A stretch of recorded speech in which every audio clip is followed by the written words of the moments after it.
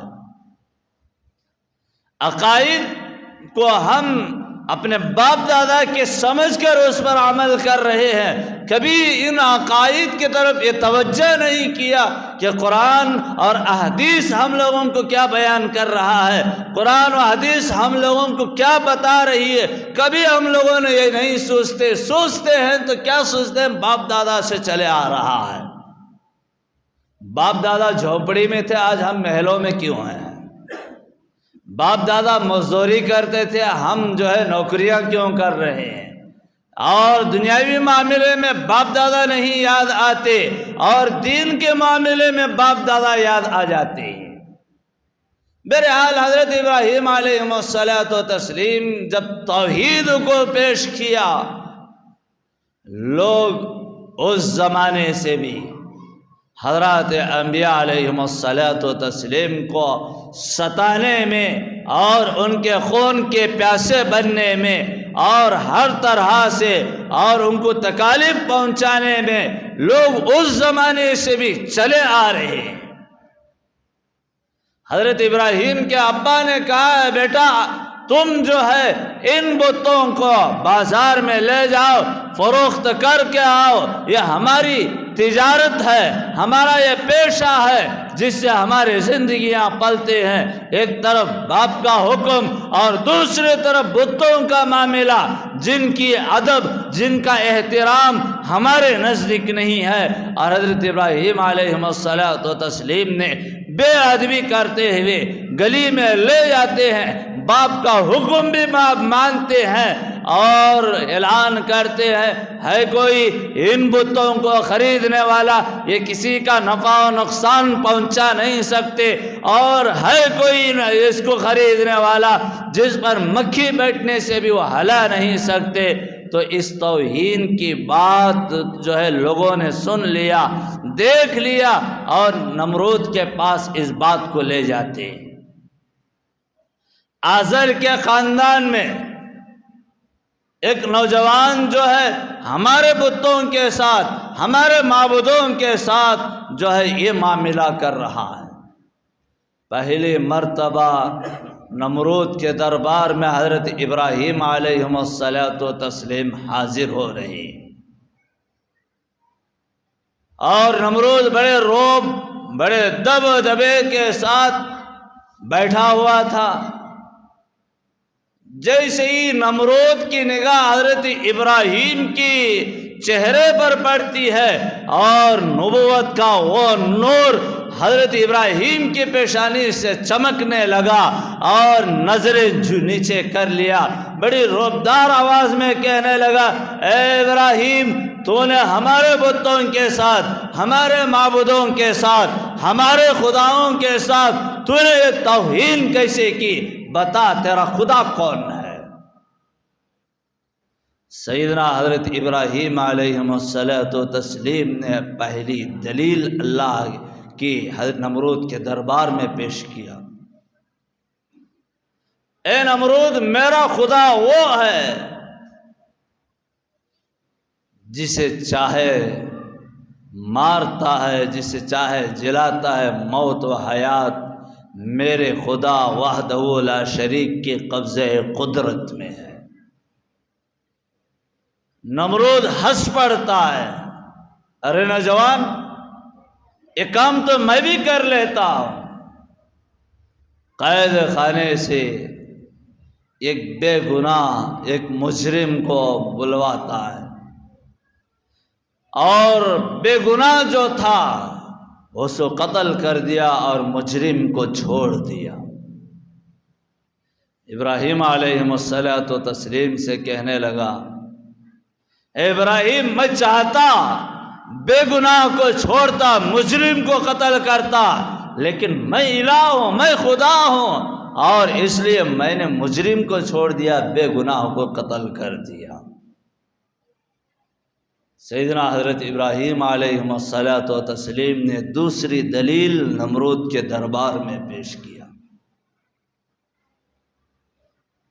اے بادشاہ نمرود میرا خدا، میرا الہ وہ ہے جو مشرق سے سورج کو نکال کر مغرب میں ڈباتا ہے۔ اگر تو واقعتاً خدا ہے، سورج کو ذرا مغرب سے نکال کر مشرق پر ڈبا دے۔ وہاں پر نمرود تھکا پھکا ہو گیا۔ حضرت ابراہیم علیہ الصلوۃ والتسلیم نے بڑی جو ہے عزت کے ساتھ، بڑے روب کے ساتھ نمرود کے دربار سے باہر نکلتے ہیں، لوگوں کو اللہ کی اور توحید کی دعوت کو دیتے ہیں اور لوگوں کو اللہ کی طرف بلاتے ہیں، لوگوں کو اور شرک سے بچاتے ہیں، لوگ وہیں پر آپ کے مخالف بنے، آپ کے دشمن بنے، آپ کے خون کے پیاسے بنے، حتیٰ کہ آپ کو اپنا شہر چھوڑنے پر بھی مجبور کر دیا۔ یہاں تک کہ ایک مرتبہ کا واقعہ ہے کہ حضرت ابراہیم علیہ السلام موقع سمجھ کر، موقع کو پا کر لوگوں کو سمجھاتے تھے، آؤ اللہ کی طرف، آؤ اسی کی عبادت کرو، اور وہی ہمارا مشکل کشا ہے، وہی ہمارا نقصان و نفع کا مالک ہے، اور یہ بتیں ہمارے کچھ کام نہیں کر سکتے۔ پورا گاؤں میلے پر گیا ہوا تھا، لوگوں کو سمجھانے کے بہانے، لوگوں کو جو ہے توحید کے بارے میں بتانے کے بہانے حضرت ابراہیم علیہ السلام کے ابا نے بلایا، لیکن میلے پر نہیں گئے، اور حضرت ابراہیم اپنے شہر میں ہی ٹک گئے، اور ان کے ابا نے ان شاہی بت خانہ جو تھا جہاں پر رنگ برنگ کے بت، قسم قسم کے بت، اور ان کے سامنے لذیذ لذیذ غذائیں رکھی ہوئی تھی، اور حضرت ابراہیم کے ابا آزر نے کہا کہ اے بیٹا، ہم میلے پر جا رہے ہیں، تم ان بتوں کی حفاظت کرنا۔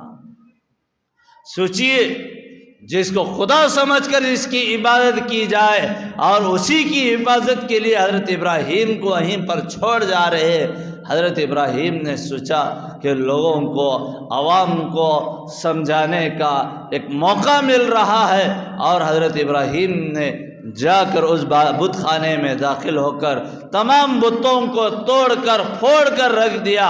آخر کار جو ہتھیار، جو کلہاڑی تھی، وہ بڑے بت کے ہاتھ میں رکھ دیا۔ شیطان نے دیکھ لیا، اس میلے پر گیا اور کہنے لگا، ارے تم یہاں پر خوشیاں منا رہے ہیں، وہاں پر ہمارے معبودوں کی پٹائی ہو رہی ہے، وہاں ہمارے معبودوں کی توہین ہو رہی ہے۔ پورے لوگ آ کر کے دیکھتے ہیں کہ بتوں کے کان، ہاتھ، پیر سب کچھ ٹوٹے پڑے ہوئے۔ حضرت ابراہیم سے پوچھا گیا، حضرت ابراہیم نے کہنے لگے، مجھے کیا معلوم ہے، پوچھئے کہ انہی معبودوں سے۔ لوگوں نے کہنے لگے، یہ کام کوئی اور کر نہیں سکتا سوائے اس ابراہیم کے۔ یہ بات نمرود کے دربار میں پہنچتی ہے۔ حضرت ابراہیم علیہ السلام کو بھی نمرود کے دربار میں حاضر کیا جاتا ہے۔ نمرود نے پوچھا، یہ معاملہ کیا ہے، یہ کس نے کیا ہے؟ حضرت ابراہیم نے کہا، اے بادشاہ جہاں بنا ہے نمرود، میں نے دیکھا جو بڑا بت تھا وہ بڑے جو ہے جلال میں آ گیا تھا، غصے میں آ گیا تھا، اور چھوٹے بتوں کی پٹائی کرتے ہوئے، اور میں نے دیکھا ہے۔ اس وقت لوگوں میں یہ چرچا ہونے لگی، یہ کیسی بات ہو سکتی ہے کہ ایک بت دوسرے بت کی پٹائی کرے؟ اس کے اندر حرکت نہیں، اس کے اندر جو ہے بولنے کی صلاحیت نہیں، اور وہ جو ہے نہ کھاتا ہے، نہ کھا سکتا ہے، نہ پی سکتا ہے۔ ایسی کیسی بات ہو سکتی ہے کہ بڑا بت چھوٹے بتوں کی پٹائی کرے؟ حضرت ابراہیم نے اس کھلے دربار میں نمرود کے سامنے اللہ کی وحدانیت کو، اللہ کی توحید کو پیش کرتے ہیں۔ جن معبودوں کو تم مان رہے ہو، جس کو خدا مان رہے ہو، اور وہ خود جس کے اندر حرکت نہیں، اور جس کے اندر جو ہے مکھی بیٹھنے سے ہلا نہیں سکتی، آپ کا نفع و نقصان وہ کیسے دے سکتا ہے؟ نمرود نے حکم نامہ جاری کر دیا، ابراہیم کو آگ میں ڈال کر جلا کر کے راکھ کر دیا جائے۔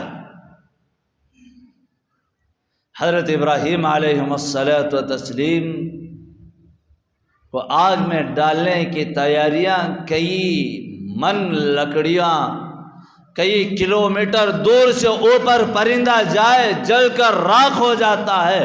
اور سیرت نگاروں نے لکھا ہے کہ بڑھیا لوگ جو ہے منتیں مانگنے لگے، اگر میرا فلانا کام ہو جائے میں ابراہیم کو جلانے کے لیے اتنے من لکڑیاں دوں گی۔ آگ تیار کی گئی، حضرت ابراہیم علیہ الصلوۃ والتسلیم کو جب آگ میں ڈالا جا رہا تھا، حضرت جبرائیل امین علیہ الصلوۃ والتسلیم آ گئے، اے ابراہیم، اے خلیل اللہ، اے اللہ کے دوست، حکم ہو تو میں آپ کی کچھ مدد کر سکوں۔ حضرت ابراہیم علیہ الصلوۃ والتسلیم نے کہا، اے جبرائیل، جس خدا نے آگ میں پھینکوانے کا، آگ میں ڈالنے کا انتظام کیا ہے، وہی خدا پر مجھے یقین اور بھروسہ اور توکل ہے کہ وہی اس کا انتظام فرمائے گا، وہی خدا مجھے بچائے گا۔ حضرت ابراہیم علیہ الصلوۃ والتسلیم کو ادھر آگ میں ڈالا جا رہا تھا، ادھر اللہ نے آسمان سے آگ سے مخاطب ہو کر کے کہنے لگے، یا نار کونی بردا وسلاما علی ابراہیم، اے ابراہیم، اے آگ ابراہیم کے لیے گلزار بن جا، ٹھنڈی بن جا۔ حضرت ابراہیم علیہ الصلوۃ والتسلیم کو جب آگ میں ڈالا گیا، وہ آگ آپ کا جسم کا ایک بال بھی جلا نہ سکے۔ یہ معاملہ سب کچھ نمرود کی بیٹی محل سے دیکھ رہی ہے۔ حضرت ابراہیم علیہ الصلوۃ والتسلیم آگ میں بھی اطمینان کے ساتھ، ٹھنڈک کے ساتھ بیٹھے ہوئے ہیں۔ نمرود کی بیٹی کہنے لگی، اے ابراہیم، میں بھی آگ میں آنا چاہتی ہوں۔ لا الہ الا اللہ، ابراہیم خلیل اللہ، کلمہ پڑھ لے، آگ میں آ جا، آگ تجھے بھی کچھ بھی اثر نہیں کرے گی۔ یہ تھا حضرت ابراہیم علیہ الصلوۃ والتسلیم کو اللہ تعالیٰ نے اس طریقے سے پیدائش سے پہلے ہی سے آزمائشوں میں آزمایا۔ ابھی باپ کے پیٹ میں ان کا نطفہ تھا، اس وقت سے آزمائش چلتی رہی، آزمائش چلتی رہی۔ قرآن کہتا ہے اسی کے لیے حضرت ابراہیم امت تھے، ان تمام مصائب کو، تمام پریشانیوں کو اور تمام امتحانات میں بھی اللہ کے فرما بردار بنے، اللہ پر بھروسہ رکھا، یقین رکھا اور توکل رکھا۔ اسی کے لیے اللہ تعالیٰ نے حضرت ابراہیم کو اپنا دوست بنایا۔ خلیل کا معنی کیا ہے؟ خلیل جو ہے دل میں ہوتا ہے، حضرت ابراہیم بھی اللہ کے دل میں ہے، اور حضرت ابراہیم سے اللہ بڑی محبت کرتا ہے۔ بہرحال ان واقعات کو آپ حضرات کے سامنے رکھ کر بہت سارے نصیحتیں ہم لوگوں کو ملتے ہیں، یہ کہ ہم لوگوں کا یقین، توکل، بھروسہ جو ہے اللہ کی ذات پر رکھنی چاہیے۔ اللہ ہی سب کچھ کرنے والا ہے، اللہ جو چاہتا ہے وہی ہوتا ہے، اللہ ہی سے ہم مدد مانگنا ہے، اللہ ہی کے سامنے اور ہم بھیک مانگنا ہے، اللہ ہی سے ہر حاجت کو ہم پورے کر لینی چاہیے۔ ایاک نعبد و ایاک نستعین کا مطلب ہی یہی ہے کہ ہمارا توحید جو ایمان کا پہلی شرط ہے، ہماری توحید ہی صحیح نہیں تو پھر ہم مسلمان ہونا بھی پورے طور پر پکا نہیں ہوتا ہے۔ یقین کو بٹھاؤ، اللہ ہی سب کچھ کرنے والا ہے۔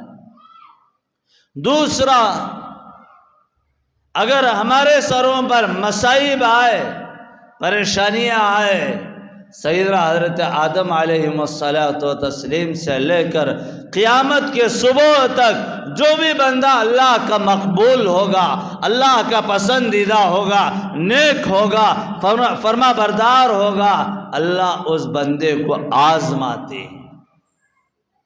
کبھی بیماری دیا، کبھی پریشانی دیا، کبھی قرض کا بوجھ دیا، کبھی لوگوں سے لوگوں کے مصائب آئے، کبھی دشمن بنے، اور ہر حال میں اللہ کا شکر ادا کرنی چاہیے، ثابت قدم رہنی چاہیے، صبر پر رہنی چاہیے۔ ہمارا دین، ہماری شریعت یہ ہے کہ امی جان حضرت عائشہ رضی اللہ تعالی عنہا جب چراغ بجھ گیا، اللہ کے نبی نے فرمایا اس پر بھی صبر کرنے کا حکم فرمایا، انا للہ پڑھنے کا حکم فرمایا، اللہ کی ناشکری کرنے کا، بے صبری کرنے کا کہیں پر بھی ہم لوگوں کو سبق نہیں دیا ہے۔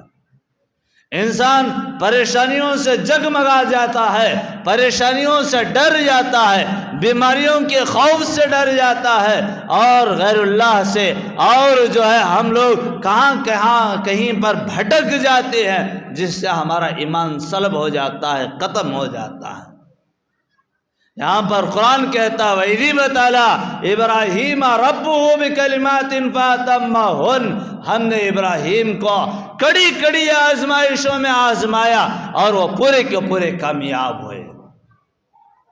ہم لوگوں کو بھی چاہیے کہ ہم ثابت قدم رہے، ہم اللہ اور اس کے رسول کے طریقے پر رہے، بھٹک نہ جائے۔ آج یوٹیوب کی دنیا اور سوشل میڈیا، جس پر ناجائز عاملوں کے پاس اور پجاریوں کے پاس ہم لوگ کیا کیا نہیں کرتے۔ میرا ایک دوست نے کہا حضرت سوشل میڈیا پر ہم نے دیکھا ہے کہ کوئی بنگالی جادو اور یہ جادو وہ جادو، وہاں پر زیادتیاں، شرک کے کام یہ سب ہوتے، کیا یہ جائز ہے؟ جائز نہیں محترم بزرگاں اور دوستو، ان سے ہمارا ایمان خراب ہو جاتا ہے۔ اور اللہ کی ذات پر بھروسہ رکھو۔ ہمارے اوپر مصائب آئے ہیں، پریشانیاں آئے ہیں، صلاۃ الحاجت کے 2 رکعت نفل نماز پڑھو، اللہ کے سامنے اپنے پیشانی کو جھکاؤ، اللہ کے سامنے سجدے میں جا کر گڑ گڑاؤ، یا اللہ میری فلاں پریشانی، یا اللہ میری فلاں مصیبت، یا اللہ میرا یہ فلاں کام تو نے پینڈنگ پڑا ہوا ہے، اور اس کو مکمل فرما۔ اللہ عطا کرے گا، اللہ دے گا۔ ہم لوگ زندگی بھر اللہ کے سامنے اپنے پیشانی کو نہیں جھکایا، سجدہ نہیں کیا اللہ کے سامنے، پھر اللہ پر تانے دینے پھرتے ہیں، اللہ ہمارے حق میں نہیں ہے۔ ایک زمانہ تھا حضرات صحابہ اکرام رضوان اللہ تعالی علیہم اجمعین نے نماز کے ذریعے سے اللہ تعالیٰ کے یہاں ہر مصائب کو، ہر پریشانی کو دور فرماتے تھے۔ ایک صحابی رسول باہر گئے ہوئے تھے، گھر آئے اور اہلیہ نے کہا اے سرتاج، گھر کے اندر کوئی اناج نہیں، کوئی غلہ نہیں، اور بچے بھوکے ہیں، کوئی غلہ لاؤ، آٹا لاؤ، اناج لاؤ۔ صحابی رسول کہنے لگے محترمہ لوٹے میں پانی لاؤ۔ آج کل کی بیوی ہوتی اور سوٹ کیس تیار کر کے اپنے مے کے پاس چلے جاتی، لوٹے میں پانی لائے اور صحابی رسول نے وضو کیا اور 2 رکعت صلاۃ الحاجت کی نماز پڑھ کے دعا کر کے پوچھتے ہیں محترمہ کچھ انتظام ہوا؟ آواز آتا ہے سرتاج کوئی چیز کا انتظام نہیں ہوا ہے، شاید میری نماز میں خلل ہوگا، میری دعا میں فرق ہوگا، لاؤ پھر میں وضو کر کے نماز پڑھوں گا۔ پھر صلاۃ الحاجت کی نماز پڑھی، بیوی سے پوچھتے ہیں محترمہ کچھ انتظام ہوا؟ جواب آیا نہیں۔ تیسری مرتبہ پھر نماز پڑھ کر بیوی سے پوچھتے ہیں محترمہ کچھ انتظام ہوا؟ آواز آتا ہے سرتاج مبارک ہو، چکی آٹومیٹک خود بخود چل رہی ہے،